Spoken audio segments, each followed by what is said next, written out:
আনবো সেটা হচ্ছে আমাদের মূল বিষয় যেটা আপনারা যে খাদ্যর দাম কমাবেন না, বাচ্চার দাম কমাবেন না, আর আমাদের নিরহ যারা খামারি আছে তাদের উপর চাপিয়ে দিবেন যে ডিমের দাম কম করতে হবে এবং ডিমের দাম না কমালে ওনারা জরিমানা করে, ফাইন করে। কেন?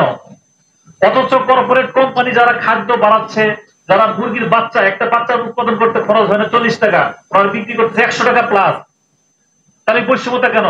আজ এই বাংলার মাটিতে বৈষম্যতার জন্য অনেক কিছু হয়ে গেল, অনেক মানুষের জীবন চলে গেল, অনেক রক্ত দিল, এর বিনিময়ে কি আসলো? সেই বৈষম্যতা এখনো চলতেছে কেন? আমি এটা মাননীয় প্রধান উপদেষ্টাকে প্রশ্ন রাখবো যে বৈষম্যতা তাহলে শেষ কোথায় হলো? আজ কেন আপনি কর্পোরেট কোম্পানিদের যারা দাম নির্ধারণ করে, আমরা মুরগি উৎপাদন করি, আমরা ডিম উৎপাদন করি, অথচ আমরা দাম নির্ধারণ করতে পারি না? আমরা আজকে কোথায় আছি? এই বৈষম্যতা কেন? আমাদেরকে ডেকে আপনি আমাদেরকে নিয়ে বসেন, আমাদের যৌক্তিক কথাগুলো আপনি শুনেন। যদি মনে হয় আমরা অযৌক্তিক কথা বলি, আমাদের কোনো কিছুর দাম নির্ধারণ আমরা করুন, আপনি করেন, সমস্যা নাই। আর আমাদের যদি যৌক্তিক দাবি থাকে তাহলে সেটা আপনাকে মানতে হবে এবং সেটা করতে হবে।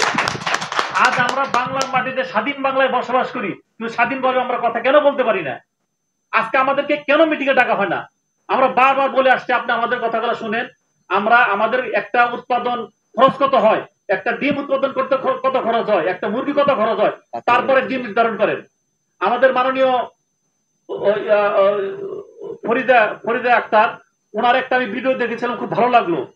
ভেবেছিলাম হয়তো আমাদের আজ সুফল সামনের দিকে আসছে। ওনার একটা ভিডিওতে উনি প্রকাশ করেছেন, এরকম মিটিং করতেছে, সেই কনফারেন্সে উনি বলেছেন, সাংবাদিকরা প্রশ্ন করেছিলেন ওনাকে যে এই দামের ব্যাপারে, উনি বলেছিলেন যে না, এইখানে দামটা বেঁধে দেওয়া যাবে না। যদি একটা খামারি একদম 4 বছর যাবত প্রান্তিক খামারিদের 6 দফা দাবি বাস্তবায়নের লক্ষ্যে এবং পোল্ট্রি শিল্পের নীতিমালা গঠন, নিরাপদ প্রোটিন, পুষ্টি ও আমিষ উৎপাদন এবং দেশের লক্ষ লক্ষ বেকারের কর্মসংস্থান সৃষ্টির লক্ষ্যে কর্মসংস্থান পোল্ট্রি শিল্প নামক কর্মসংস্থানটি প্রান্তিক খামারিদের হাতে রাখতে, পোল্ট্রি শিল্পকে যারা সিন্ডিকেট করে ধ্বংস করে দিচ্ছে তাদের হাত থেকে পোল্ট্রি শিল্প রক্ষা করতে দফায় দফায় সংবাদ সম্মেলন, মানববন্ধন, বিক্ষোভ সমাবেশ করে আসছি।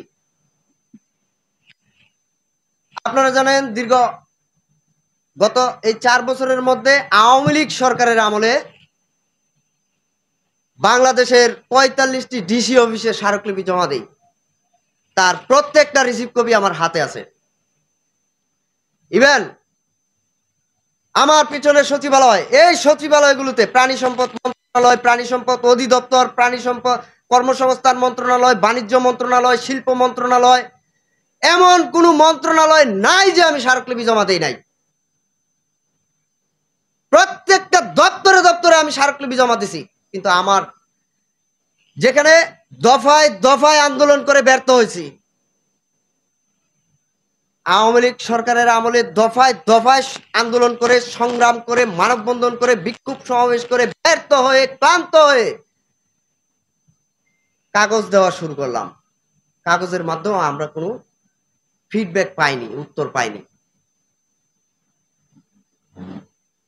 আমি অত্যন্ত দুঃখের সহিত বলতে বাধ্য হচ্ছি যে আওয়ামী লীগ সরকারের এই স্বৈরাচারীর কারণে কিন্তু আজকে তার পতন হয়েছে।